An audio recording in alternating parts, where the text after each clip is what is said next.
ഇപ്പോൾ നിങ്ങളെ പരിചയപ്പെടുത്താൻ പോകുന്നത് രണ്ട് തരം ചീരകളാണ്. ഒന്ന് സാമ്പാർ ചീര, ഒന്ന് നാടൻ ചീര.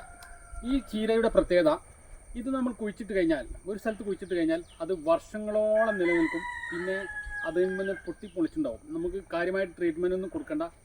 വളരെ നല്ല വിറ്റാമിൻസ് ഉള്ള രണ്ട് ചീരകളാണിത്. ഈ സാമ്പാർ ചീര വളരെ പ്രോട്ടീൻ ഉള്ളതാണ്. പച്ച നിറമാണ്. ഇതിൻ്റെ കായൽ നിന്നാണ് ഇതിൻ്റെ തൈ ഉണ്ടാകുന്നത്. ഒരു സ്ഥലത്ത് കുഴിച്ചിട്ട് കഴിഞ്ഞാൽ അത് പടർന്ന് പന്തലിക്കും. നമ്മൾ ഒരു പ്രാവശ്യം കുഴിച്ചിട്ടാൽ മതി, അത് ജീവിതകാലം മുഴുവൻ ഇതുണ്ടാവും. ഇതാണ് സാമ്പാർ ചീര. ഇത് നിങ്ങൾക്ക് പരിചയമുള്ള നാടൻ ചീര. ഇതും ഇതുപോലെ പടർന്ന് പന്തലിക്കും. ഇത് പണ്ട് മുതലേ ഉള്ള ചീരകളാണ് ഇത് രണ്ടും, സാമ്പാർ ചീരയും നാടൻ ചീരയും. നല്ല പ്രോട്ടീൻ. അപ്പോൾ നിങ്ങൾ ഈ ഇലക്കറികൾ നിങ്ങളെ ആഹാരത്തിൽ ഉൾപ്പെടുത്തണം. എന്നെങ്കിൽ മാത്രമേ നമുക്ക് ശരീരത്തിന് ആവശ്യമായ എനർജി കിട്ടുകയുള്ളൂ.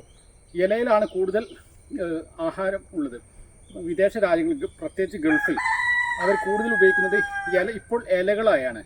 അപ്പോൾ ഏറ്റവും കൂടുതൽ പ്രോട്ടീനുകളും മറ്റുള്ളത് ഇലകളിലാണ്.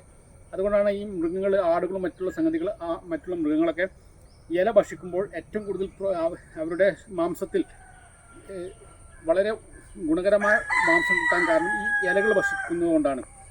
അതുകൊണ്ട് നിങ്ങൾ ഈ പച്ചച്ചീരയും അഥവാ സാമ്പാർ ചീരയും നാടൻ ചീരയും ഒരു കള്ളിയെങ്കിലും നട്ടുകൊണ്ട് അത് പരിപാലിക്കണമെന്നാണ് എനിക്ക് പറയാനുള്ളത്. ഇതിൻ്റെ തണ്ട് വളരെ മൃദുവാണ്. ഇതിൻ്റെ ഇലയാണ് എടുക്കുന്നത്. ഇലയും ഇതിൻ്റെ ഈ മുകളിലുള്ള തൂമ്പും ഇങ്ങനെ എടുക്കാം. ഈ സാമ്പാറിലേക്കും ഇടാം, അല്ലാതെ നമുക്ക് നേരിട്ട് നമുക്ക് ചീരയാക്കി ഉപയോഗിക്കുകയും ചെയ്യാം. Okay, thank you.